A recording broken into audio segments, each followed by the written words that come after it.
આજે આપણે એક બનાવીશું fog machine, mini fog machine બનાવવાના છે. એની માટે આપણે જોશે એક વોટર પંપ, એક બેટરી, એક કનેક્ટર એડેપ્ટર મતલબ કે સ્વિચ, અને એક ધૂપબત્તી, અને એક ગ્લુ ગન, અને સીઝર, અને એક બોક્સ. તો આપણે એક બોક્સ આવું બનાવી દેવાનું છે જાતે ઘરે. ને એની માય વોટર પંપ હોય ને એને અહીંયા જે આ નોઝલ હોય ને એનું અહીંયા બરાબર માર્કિંગ કરી લેવાનું છે, એને કટ કરી લેવાનું છે. પછી આપણે એ અંદર ફિટ કરી દેવાનું છે, એને એમ ફિટ કરી દેવાનું છે. ને પછી આપણે જે મુતાબિક જોઈએ છે એ મુતાબિક રાખવાનું. એક બોક્સ લેવાનું, એની અહીંયા જે એકદમ સેન્ટરમાં એક આના પાઇપ જેટલું અહીંયા છે ને એક કટ મારી લેવાનું. પછી અહીંયા એક નાનું હોલ કરી દેવાનું, એટલે જ્યારે આપણે મશીન ઓફ કરીએ ત્યારે અહીંયાથી ધૂપ નીકળી જાય, એટલે કંઈ એમ ખતરો ના રહે, એટલે કંઈ બળે બી ના. એટલે આપણે અહીંયા એક કરી દઈશું હોલ, એટલે બધું ફોગ બહાર નીકળી જશે. તો આપણે અહીંયા એક કાણું પાડીને આ ટોટી તો ફિટ કરી નાખી છે ને એક નાનું હોલ કરી દીધું છે. હવે આપણને જોશે બોક્સનું ને એક ક્લે જોશે, ને આપણે એક ક્લેની હોય આપણે એક જે આપણી ધૂપબત્તી છે એટલે આપણે એક સર્કલ કરી લઈશું. અંદર એક ફેવિક્વિકની મિતાબે નહીં તો પછી ગ્લુ ગનના હિસાબે આપણે એને ચિપકાવી દઈશું. આ તો આપણે એમ કરી દીધું. પછી એને અંદર સાઈડ ઉપર ફિટ કરવાનું. કોઈ દાડો અહીંયા સેન્ટરમાં નહીં કરવાનું, કેમ કે આપણું પાઇપ છે સેન્ટરમાં છે ને અહીંયા આગ લાગશે તો અહીંયા બળી શકે છે, એટલે આપણે હંમેશા સાઈડ પર કરવાનું. આપણે અહીંયા સાઈડ ઉપર એમ ચિપકાવી દીધો અને પછી મેં તો ગ્લુ ગનથી કરી લઈશ. આપણે એમ ચિપકાવી દીધું. પછી હવે વાયરિંગ પર આવીએ. આપણે વાયરિંગ પર આવીએ. આ છે એનો માઇનસ વાયર બ્લેક કલરનો, આ એનો પ્લસ વાયર, અને મેં તમને વાયરિંગ સમજાવી દઉં.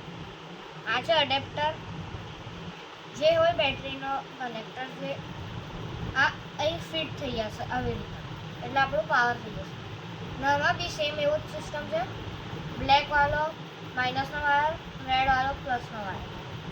ને આપણે હવે જે બ્લેક વાળો વાયર છે એના સ્વિચના 2 કનેક્ટર આવે છે, એમાંથી આપણે કોઈ બી એકની મય આપણે નાખી દેવાનો છે ને આપણે એને જસ્ટ ટાઈટ કરી લેવાનો છે.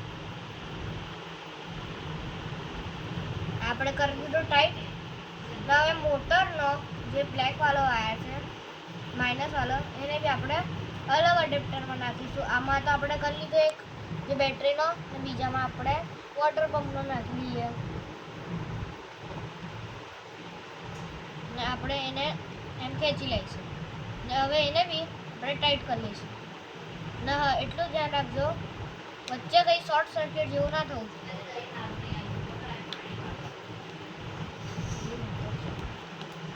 આ આપણું થઈ ગયું. અને પછી આ જે વાયર છે રેડ વાળો, હવે એને વોટર પંપના રેડ વાયર સાથે આપણે કનેક્ટ કરીશું. આવી રીતના સેમ તમે કરજો. ને હા, અહીંયા બી તમે વાયર ટેપ કે કોઈ બી ટેપ તમે લગાવી શકો છો, એ ગ્લુ ગન લગાવી શકો છો, એટલે અહીંયા શોર્ટ સર્કિટ ના થવું જોઈએ. અગર શોર્ટ સર્કિટ થવું તો મશીન બંધ થઈ જશે ઓટોમેટિક.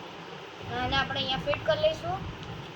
આને બી અહીંયા ગ્લુ ગન લગાવીને પણ અંદર ના જવી જોઈએ, પછી એમ ફિટ કરી દઈશું આ બાજુ. ને જે સ્વિચ છે એને આપણે પાછળની સાઈડ પર નીકાળી લઈશું. અગર વાયર શોર્ટ પડે તો તમે આગળની સાઈડ પર બી લગાવી શકો છો. મેં તો પાછળની સાઈડ પર લગાવી લઈશ, એ મેં તમને આફ્ટરમાં બતાવું. આપણે અહીંયા સ્વિચ ફિટ કરી દીધી છે, અંદરથી કનેક્શન બી કરી દીધો છે. ને હવે જે એડેપ્ટર છે એને આપણે એકવાર ટ્રાય મારી લઈએ. જો તમને બતાવું. અહીંયા એડેપ્ટર ફિટ કર્યો, અહીંયા કર્યો, તો અત્યારે મશીન કેમ નહીં ચાલુ થાય? આપણે સ્વિચ દબાવવી પડશે. આપણે જે એમ સ્વિચ દબાવીશું એવી આમાંથી અવાજ માંડી જશે. આની માંથી હવે હવા નીકળશે. આપણે જે સ્વિચ બંધ કરીશું. હવે આને ગ્લુ ગનથી અહીંયા સ્ટિક કરી લઈશું. પછી આ જે એડેપ્ટર છે એને બહાર નીકાળી લઈશું. જે ધૂપબત્તી મેં તમને હળગાઈને બતાવીશ. આપણે હવે ધૂપબત્તી હળગાવી દીધી છે, તો હવે તમને મેં થોડુંક ટ્રાય મારીને બતાવ્યું. મેં સાવધાની બેટરીથી થોડીક કોમ્પ્રોમાઇઝ કરજો.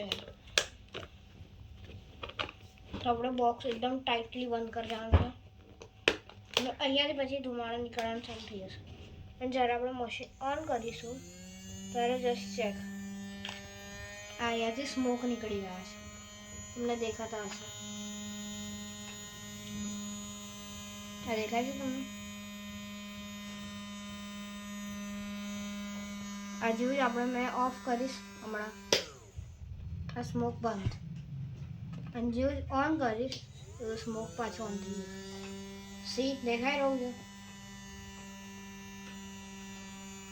આપણે પ્રોપર સ્મોક દેખાઈ રહ્યો છે તો તમે એકવાર ઘરે ટ્રાય મારજો અગર તમે